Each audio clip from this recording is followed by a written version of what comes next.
4V গাড়িটা accident করে কি অবস্থা দেখেন। ভ্যানে করে আমার ওয়ার্কশপে নিয়ে আসছে, আর কি কি সমস্যা হয়েছে সেটা দেখাবো, আর কি কি কিনতে হবে সেটাও দেখাবো, কয় টাকা নিয়েছে সেটাও বলবো। তো আমার এই ছোট ভাই অ্যাক্সিডেন্টটা করেছে, তার কোনো কিছু হয়নি, সে আলহামদুলিল্লাহ সব দিক থেকেই সুস্থ আছে, কিন্তু গাড়িটা অসুস্থ, সে ভ্যানে করে নিয়ে আসছে। তো আমরা ট্যাঙ্কিটা খুলছি, ট্যাঙ্কির এক পাশের প্যাডটা আছে নষ্ট হয়ে গেছে, ভেঙে একদম অবস্থা খারাপ। তো দেখেন কি অবস্থা।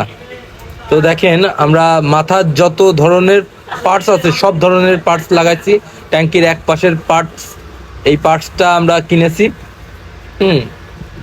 আবার এই যে অন অফ চাবিটাও ভেঙে নষ্ট হয়ে গেছে, এটাও আমরা কিনেছি। হ্যান্ডেল বারটা এটাও আমরা কিনেছি, হ্যান্ডেল। আর অন অফ চাবিটা অরিজিনাল, এটা নিয়েছে 2400 টাকা নিয়েছে অরিজিনাল।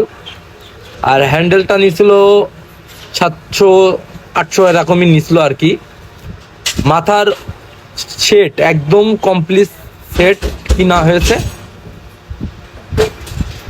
তো দেখেন অন অফ চাবিটা একেবারে অরিজিনাল লাগানো হচ্ছে।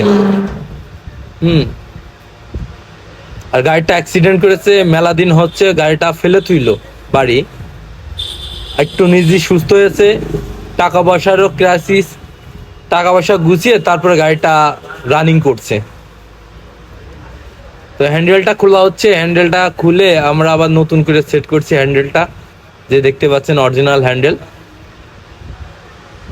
আর ভিডিওটা যদি ভালো লাগে অবশ্যই অন্যকে দেখার সুযোগ করে দেবেন। সবাইকে অসংখ্য ধন্যবাদ। আর পুরো ভিডিওটা আমি আরেকবার দেব, কাজের ভিডিও।